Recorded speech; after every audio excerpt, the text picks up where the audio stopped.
Good morning, afternoon, or evening. Welcome to the Game Industry Career Guide podcast. This is episode number 22.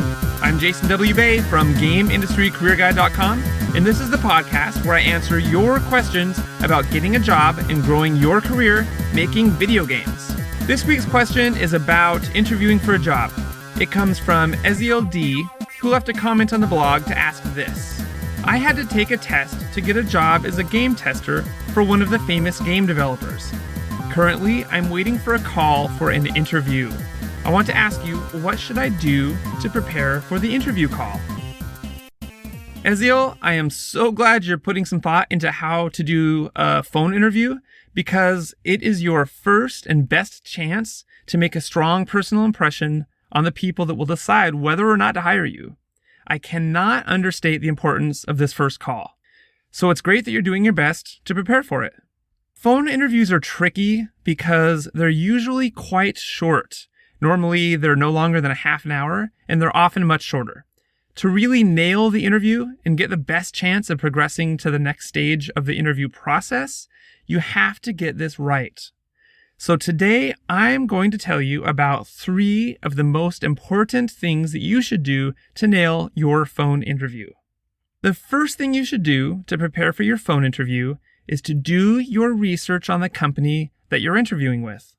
Now, if you are doing your job search like many people do, you've probably applied to several different companies. Some of them you might be really excited about, and some you might not care about quite as much as the others. But no matter who you're interviewing with, it's critical that you make your interviewer feel like you're super interested in their company. This is because companies don't want to hire employees that are simply passionate about making games. They want to hire employees who are passionate about their company specifically. So if an interviewer gets a sense that you don't really care about this specific job with this company, they'll pass you over for someone who does. So do some research before the phone call to learn as much as you can about the company. Learn about the games they've made, any recent news or press publicity, maybe even the names and careers of some of the top game designers or other people in the company. It's likely that the interviewer will ask you a question to test your knowledge and interests. For example, they might ask you, why are you interested in working for this company? Or why are you excited about this company's games? So before the call, be sure to come up with a good answer for those questions. If you don't, then you're unlikely to get the job. The second thing you can do to prepare for your phone interview is to make sure you've come up with what I call your unique sales pitch for why you'd be a good fit for this specific company. This is critical. You do not want the phone call to come to an end before you've had a chance to sell the interviewer on your specific skills and talents as they would apply to the job that you're interviewing for. Here's one way to make sure this happens. For starters, write down on paper the 3 major points of your sales pitch and have them in front of you during the call.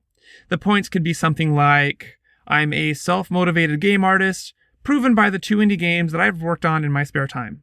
Or it could be something like, I'm a detail-oriented and trustworthy person, which is important to my future success as a tester. I have proven this at my previous job, as my manager trusted me to perform the duties each night to close down the store. Those are just a couple examples. It might take some focused thought to come up with your 3 points. So if you're having trouble, try asking a friend or a family member to help you. They might see some talents in you that you haven't noticed yourself, and they might be able to help you focus them into your 3 points. Next, at the start of the phone interview, mention to the interviewer that there are 3 major points you'd like to discuss, and then keep your eye on the time. If it looks like you're getting towards the end of the call and you haven't been able to talk about your 3 points, remind the interviewer that there's 1 or 2 other things that you wanted to be sure to talk about and ask them if it would be okay to discuss those points now. The third thing that you can do to prepare for your phone interview is to make sure you take the call from somewhere quiet and free of distractions, and take the call from a reliable phone connection. If you can avoid using a cell phone for the call and instead use a landline, then I highly recommend doing that. As a hiring manager myself, I can't tell you how many phone interviews I've done where the candidate's voice would cut out and I'd have to ask them to repeat stuff, or the call would get dropped and I'd have to call them back. It's distracting, and it can indicate that the candidate isn't good at preparing. And worst of all, it wastes valuable time on this short interview. Also, take the call from someplace where you won't have parents, pets, or roommates walking through the room and making noise. It's best if you can do it from a room with a closed door. You can even hang a little sign on the door if you have to let everybody know not to disturb you.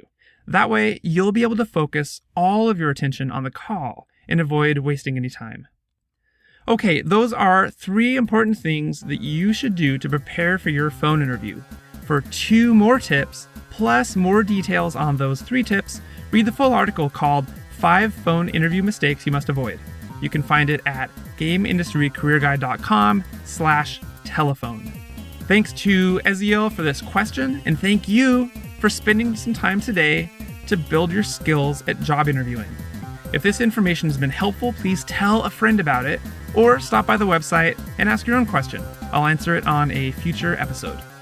For more information and inspiration on getting a job and growing your career making video games, visit me at GameIndustryCareerGuide.com. I'm Jason W. Bay, and I'll see you again next week right here on the Game Industry Career Guide podcast.